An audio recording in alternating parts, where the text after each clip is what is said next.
साजिशें लाखों बनती हैं मेरी हस्ती मिटाने को, बस इनकी दुआएं मुकम्मल नहीं होने देती। इस बार महाराजगंज यानी नौतनवा विधानसभा की जनता चरित्र और चरित्रहीन की लड़ाई लड़ रही है। तो कौन चरित्र वाला है और कौन चरित्रहीन वाला है, आप ये बताइए जरा हमको। एक 43 महिलाओं को कनाडा पहुंचाने का काम, देह व्यापार करने का काम, स्मगलिंग करने का काम, छिनैती करने का काम, कौन सी धारा मुकदमा नहीं इन दोनों के ऊपर दर्ज है? ये चरित्रहीन है, ये बात करेंगे। आरोप इस तो चीज़ आपके भी परिवार पे लगता है। महाराजगंज जिले का नौतनवा विधानसभा के लिए कहा जाता है ये हमेशा सत्ता के विपरीत रहता है और अपना अलग दशा और दिशा तय करता है। इस बात को आप इस तरीके से समझ सकते हैं कि साल 2017 में जिस तरह बीजेपी प्रचंड बहुमत से सरकार में आई, उस वक्त भी यहाँ पर निर्दलीय प्रत्याशी अमनमणि त्रिपाठी विधायक बने। अब 2022 का चुनाव आ गया है, समय कम है विधायक जी के पास, लेकिन हम लोग बात कर लेते हैं और जान लेते हैं क्या मुद्दा है, क्या विज़न है नौतनवा विधानसभा को लेकर। बहुत बहुत स्वागत है। Thank you sir, thank you so much. दोबारा चुनाव लड़ रहे हैं, दोबारा विधायक बनना चाहते हैं, क्या मुद्दा है, क्या विज़न है नौतनवा को विकसित करने के लिए? तिबारा लड़ रहा है, तिबारा, हाँ। तीसरी बार चुनाव लड़ रहा हूँ भाई। तो मकसद नौतनवा की सेवा, मकसद नौतनवा का विकास, मकसद नौतनवा में सांप्रदायिक सौहार्द कायम रखना, मकसद एक एक गरीब किसान मजदूर की सरकार बना देना, इनको विधायक बना देना, ये मकसद। रोजगार स्तर पे क्या कहेंगे आप, ताकि जो शहरी क्षेत्र हैं वो विकसित हो रहे हैं धीरे धीरे, लेकिन जो ग्रामीण एरिया है रोजगार से अभी भी कहीं ना कहीं अछूता है। यहाँ का युवा ट्रेनों में धक्का खाता है, कभी दिल्ली तो कभी पंजाब का रास्ता पकड़ता है। बड़ी अच्छी बात आपने कही और ये बात बहुत दिनों से हमारे जहन में है, जिस पर हमने काफ़ी काम भी किया। हमारा मानना है कि एक गरीब किसान है, लड़का है, जिसके पास जीविकोपार्जन के लिए कोई संसाधन नहीं है और यहाँ पे कोई रोज़गार की व्यवस्था नहीं है, वो बाहर जाता है कमाने, दिल्ली, बम्बई, पंजाब, जैसा आपने बताया। आपने धक्का खाना तो बता दिया, आपने एक चीज़ नहीं बताई कि वो अपने वृद्ध माँ बाप को छोड़ के जाता है, अपनी नवविवाहित पत्नी और अपने छोटे से बच्चे को छोड़ के जाता है। 3 साल बाद आता है तो उसके घर का लेंटर लगता है, फिर छोड़ के जाता है, महीने भर के लिए आता है, फिर छोड़ के जाता है, तो 3 साल बाद आता है तो उसका घर प्लास्टर होता है। कोरोना काल में ऐसे नौजवानों को कितनी बर्बरता से उनके साथ व्यवहार किया गया और जो हृदय विदारक था। बेचारे लड़के 24 घंटा साइकिल और मोटरसाइकिल चलाते रहे और मार खाते रहे और तब आए नौतनवा में। हमारा मानना है कि इस 5 वर्षों में नौजवानों के लिए रोज़गार की व्यवस्था, उनके विधानसभा क्षेत्र में सवेरे काम करने जाए, शाम को अपने घर पे आराम करें, ये हम करेंगे अगले 5 साल के अंदर। अच्छा, पिछली बार से और इस बार में आप क्या अंतर देख रहे हैं? ताकि पिछली बार सिर्फ आप नामांकन कर पाए थे, बहनों ने मोर्चा संभाला था। कहा जाता है हमारे सनातन धर्म में एक त्यौहार होता है भैया दूज, लेकिन बहनों ने जो है आपके लिए और लोगों में इमोशनली और सारी चीज़ें, बहनों की एक सेवा को लोगों ने समझा, नौतनवा के लोगों ने समझा। तो और अब बहन और भाई दोनों एक साथ हैं, तो क्या कुछ बेहतर होगा, क्या लग रहा है? देखिए, पिछली बार हम निर्दल थे, नौतनवा की जनता ने हमको जिताया। इस बार भी नौतनवा की जनता ने बनाया हुआ है। एक बहन जी का आशीर्वाद है, बहुजन समाज पार्टी के सभी कार्यकर्ता हमारे साथ बड़ी मेहनत और शिद्दत से लग करके काम कर रहे हैं। हमारे अपने तो जो साथी सहयोगी गार्जियंस हैं वो सब लगे ही हुए हैं, लेकिन बहुजन समाज पार्टी के भी जो बूथ लेवल के कार्यकर्ता हैं, सेक्टर लेवल कार्यकर्ता पूरी मेहनत से हमारे साथ लगे हुए हैं। उत्साह भी दुगना है तो जीत का अंतर भी दुगना होगा। अच्छा, यहाँ के लिए कहा जाता है ये विधानसभा हमेशा सत्ता से अलग रुख करता है। बीजेपी की कभी एंट्री नहीं हुई है, बीजेपी के तमाम लोग यहाँ पे दमखम दिखा रहे हैं और आज प्रदेश अध्यक्ष भी इधर आए नौतनवा में, तो उन लोग का कहना है कि इस बार जो है ऐसा बॉल मारेंगे कि बाउंड्री पार हो जाएगा। तो अमनमणि त्रिपाठी कैसे कैच आउट करेंगे या फिर विकेट आउट करेंगे? उनमें से किसी को क्रिकेट नहीं खेलना आता हो तो मैं बता दूं कि मैं यूपी अंडर 19 का प्लेयर रहा हूं। अच्छा।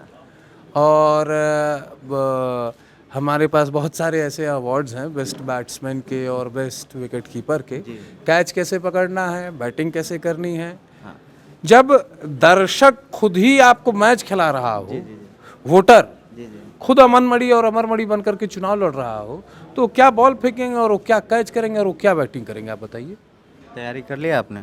हमारी पूरी तैयारी, जनता तैयार है, नौतनवा विधानसभा क्षेत्र की जनता तैयार है। उन्होंने जो 5 साल जनता को छला है, 5 साल जो बर्बरता की गई, आप देखिए पुलिस वालों की स्थिति, नौजवानों को खड़ा करके सड़क पर 5,000 चालान, 8,000 चालान, 10,000 चालान, किस बात का? बेफालतू बेफजूल चौराहे पे चरचर झापड़ मारने लग गए। वो तो हम लोगों ने डांट के भगाना पड़ा ज़बरदस्ती, और उन लड़कों के संरक्षण के लिए खड़ा होना पड़ा। देश और प्रदेश का माहौल कहाँ है? कोई विकास की बात कर रहा है? कोई विकास की नहीं बात कर रहा है। देश को कहाँ ले जा रही है ऐसी पार्टियाँ? देश को, नौजवाने के भविष्य को गर्त में ढकेलती ले जा रही है। अरे साहब, ये क्या बात है? आप केवल खून खराबे की बात करोगे? आप गोली चलाने की बात करोगे? ये नौजवान है, हो सकता है कि आपके बातों से सहमत ना हो, तो आप उनको अपना तर्क दे के सहमत करिए। नहीं सहमत तो गोली मार दो। ये कौन सा? ये तो साहब हिटलर शाही थोड़ी बर्दाश्त की जाएगी, ना नौतनवा की जनता ने कभी बर्दाश्त की है। अच्छा, ये बताइए सर, यहाँ कहा जाता है यहाँ का ब्राह्मण वोटर तय करता है राजनीतिक दशा और दिशा। अब जो है 3 ब्राह्मणों की एंट्री हो गई है। अमनमणि त्रिपाठी मौजूदा विधायक हैं, ऋषि त्रिपाठी आ गए हैं, और एक और कोई त्रिपाठी जी या कोई हैं कांग्रेस से, कोई उपाध्याय जी की एंट्री हो गई। तो ब्राह्मण किसके साथ? ठीक है, उपाध्याय जी 2 बार, उपाध्याय जी भी तीसरा चुनाव लड़ रहे हैं। इस 2012 में वो बहुजन समाज पार्टी की टिकट पे लड़े थे, 19,000 वोट पाए थे। दोबारा रालोद के टिकट पे लड़े थे, 2700 वोट पाए थे। अब की कांग्रेस के टिकट पे लड़ रहे हैं, तो ऊपर नीचे जो हो। बाकी लोगों की बात रही तो एक बड़ी पुरानी कहावत है कि हम गगन बिहारी नेता हैं, धरती पे चलना क्या जाने। पहले ही दिन आते जनता ने मन बना लिया कि ये गगन बिहारी नेता हैं, और ऐसे गगन बिहारी नेताओं के साथ आप कास्ट की बात न करिए, समाज के किसी वर्ग का कोई व्यक्ति नहीं खड़ा है। अच्छा, पॉलिटिकल विरोधियों की बात आती है तो मुझे लगता है नौतनवा के साथ साथ पूरा महाराजगंज जानता है कि आपका पॉलिटिकल विरोधी कौन है।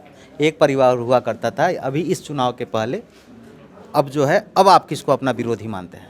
मैं किसी को नहीं अपना विरोधी मानता हूँ। देखिए, साजिशें लाखों बनती हैं मेरी हस्ती मिटाने को, बस इनकी दुआएं मुकम्मल नहीं होने देती, तो साजिश बनाते रहे। हमने महाराजगंज के पूर्व सांसद अखिलेश जी से बात किया था, तो उन्होंने कहा था कि इस बार महाराजगंज यानी नौतनवा विधानसभा की जनता चरित्र और चरित्रहीन की लड़ाई लड़ रही है। तो कौन चरित्र वाला है और कौन चरित्रहीन वाला है, आप ये बताइए ज़रा हमको। एकदम सही बात कही है उन्होंने कि नौतनवा हरदम से चरित्र और चरित्रहीनता की लड़ाई लड़ता रहा। जो 2 भाइयों की बात आप कर रहे हैं, दोनों भाई हिस्ट्री शीटर हैं। 40-40, 45-45 मुकदमे हैं। हम इस क्षेत्र के विधायक हुए, हमने जनता का विकास किया। हम इस क्षेत्र के विधायक हुए, हमने जनता को बिजली बेहतर करके दी, सड़क बेहतर करके दी, स्वास्थ्य सेवाएं बेहतर करके दी, शिक्षा सेवाएं बेहतर करके दी। यहाँ के जब माननीय सांसद थे 99 से 2004 तक के तत्कालीन सांसद जो थे, उन्होंने क्या किया? 5 साल 43 महिलाओं को कनाडा लेके गए, 5 लाख रुपए देह व्यापार का काम किए। तो देह व्यापार का काम करने वाला व्यक्ति चरित्रहीन है कि नौतनवा के हक हकूक की हिफाजत करने वाला, नौजवानों के साथ, बुजुर्गों के साथ, माताओं के साथ, बहनों के साथ खड़े होकर के संघर्ष करने वाला चरित्रहीन है कि 43 महिलाओं को कनाडा पहुंचाने का काम, देह व्यापार करने का काम, स्मगलिंग करने का काम, छिनैती करने का काम, कौन सी धारा मुकदमा नहीं इन दोनों के ऊपर दर्ज है? ये चरित्रहीन है। ये बात करेंगे तो आपके भी परिवार पे लगता रहा है? आरोप लगता है, तय करके बताइए ना आप। आरोप तो कोई लगा देगा, वो मैं कह रहा हूँ कि वो तो कई कहेंगे जो 40 मुकदमे हैं, पहले आप उन 40 मुकदमों पे बात करिए। और 40 मुकदमों पे बात करके इन्होंने हमारे ऊपर फर्जी मुकदमा लिखा है, तो मैं बरी हो गया कोर्ट से। मैंने अपने आप को तो बरी कर नहीं लिया क्या? जनता ने भी नहीं। कानून की किताब से इंच बाय इंच गवाही हुई, कानून की किताब से हर चीज़ हुई। कानून ने लिख करके दे दिया माननीय न्यायालय ने कि अमनमणि त्रिपाठी को फर्जी तरीके से राजनीतिक विरोधियों ने फंसाया था, इनका इसमें कोई हाथ नहीं है, इनको बरी किया जाता है। मैं ऑर्डर कॉपी आपको दे दूंगा। तो ये चरित्रहीनता है कि आप दोनों हिस्ट्री शीटर हो, आप देह व्यापार का काम करते हो, आप स्मगलिंग करने का काम करते हो। किसका सोना नहीं पूरे नौतनवा में इनके भाई ने छीना है। आपके ऊपर भी उन्होंने आरोप लगाया कि आप भी मसाज कराने जाते हैं। कहाँ मसाज कराने जाते हैं? इंडिया के बाहर। तो आए साबित कर दे, आए साबित कर दे। मैं तो कह रहा हूँ आए साबित कर दे।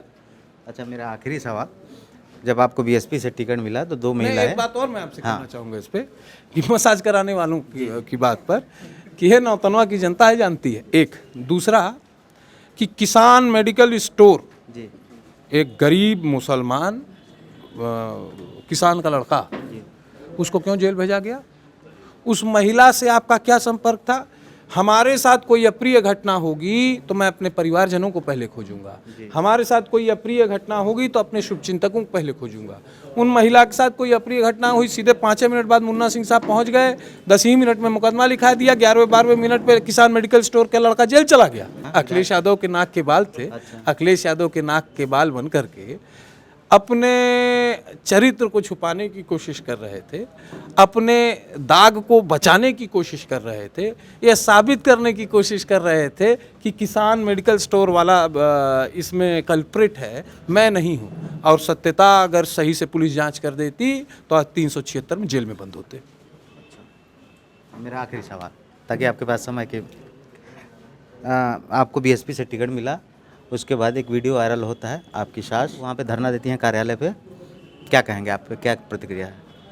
धरना देना लोकतांत्रिक बात है, हम लोकतांत्रिक देश में रहते हैं, धरना देना एक लोकतांत्रिक बात है। भाई हमें किसी की कोई बात नहीं पसंद आ रही, हम धरना दे सकते हैं। पिस्टल लेके धरना देना, उद्देश्य क्या था आपका? पहले तो उसको आप, अभी तो आप संशय में हैं, पहले आप ये तय करके बताइए कि आचार संहिता में आपके बैग में असलाह कैसे आया? और बहन मायावती इस प्रदेश की 4 बार मुख्यमंत्री रही। बहन मायावती ने इस देश को और प्रदेश को अच्छे से चलाने का काम किया है। इतनी बड़े दल की राष्ट्रीय अध्यक्ष बहन मायावती, उनके घर के सामने आप धरना दे रहे हो पिस्टल लेकर के? पिस्टल का लाइसेंस आप साबित नहीं कर पा रहे हो। उद्देश्य क्या था आपका? धरना देना ही वाकई उद्देश्य था कि आपका उद्देश्य कुछ और था? एक मुद्दे की बात कर लेते हैं हम लोग। महाव नाला एक बड़ी समस्या है यहाँ के किसानों की। बाढ़ आता है, फसल डूब जाते हैं, यहाँ का किसान हमेशा परेशान और लाचार रहता है। कभी भगवान के भरोसे रहता है तो पानी आ जाता है, तो कभी सूखा आता है, तो नेताजी लोग बड़े बड़ा कुर्ता पहन के आते हैं, जायजा लेते हैं, फ़ोटो खिंचवाते हैं, चले जाते हैं। इस बार विधायक बनते हैं तो ये मुझे लगता है सबसे बड़ा मुद्दा होगा। इस पर आप क्या करेंगे? मेरा विधानसभा क्षेत्र 7 नदियाँ हैं, डूडी, डांडा, रोहिन, महाव, बघेला, सोनिया, झरई, ये 3 नदियाँ हैं, पहाड़ी नदियाँ हैं। जब पानी आता है बरसात के मौसम में तो भारी मात्रा में सिल्ट आता है। हमने हर वर्ष उसको साफ कराया। महाव पिछले वर्ष जंगल, चूँकि कंजर्व फॉरेस्ट था, दबाव डालने के बाद भी नहीं साफ हो पाया, इस वजह से 2 जगह महाव ने बंधा तोड़ा। हमने 48 वीक पॉइंट रोहिन नदी के चिन्हित किए जहाँ पे काम चल रहा है इस समय। हमने अराजी सुबाइन में नया बंधा बनाया जिसको पक्का कर देने का काम किया, बोल्डर लगा करके। हमने रोहिन नदी पे कम से कम 7 से 8 वीक पॉइंट्स को ठोकर लगा करके किया है। हमने बघेला नदी के बंधे के लिए, पूर्वी और पश्चिमी दोनों तटबंधों के लिए पैसा ले आए हैं कि हम बघेला नदी को बांध देंगे, जो सीधे जाकर के आगे नदी में मिल जाएगी। महाव नदी की सफाई हुई है, फिर पैसा आ गया है और ऊपर से आदेश करा करके जंगल विभाग में भी हम सफाई कराने जा रहे हैं। 10 मार्च को क्या होगा? 10 मार्च को आरोप लगाने वालों को ये पता चल जाएगा कि उनका काम ता जिंदगी आरोप लगाना है, वो आरोप लगाते रह जाएंगे। अमन जी, आपने हमको समय दिया, बहुत बहुत धन्यवाद। तो हमारे साथ खास बातचीत करने के लिए अमन त्रिपाठी, जो नौतनवा के मौजूदा विधायक हैं। वैसे नौतनवा विधानसभा के लिए कहा जाता है कि ये राजनीति से अलग हटके यहाँ पे राजनीति होती है। वैसे बीजेपी ने अब तैयारी कर ली है, कमर कस ली है। अब देखने वाली बात होगी कि बाउंड्री के बाल, बाहर वाला बाल जो है किसका जाएगा, अमन त्रिपाठी का या ऋषि त्रिपाठी का या फिर जो है मुन्ना सिंह का, ये सब देखने वाली बात होगी। देश दुनिया पूर्वांचल की खबरों के लिए आप सब गोरखपुर एक्सप्रेस न्यूज़ और गाँव वाले रिपोर्टर के साथ बने रहिए। नमस्कार।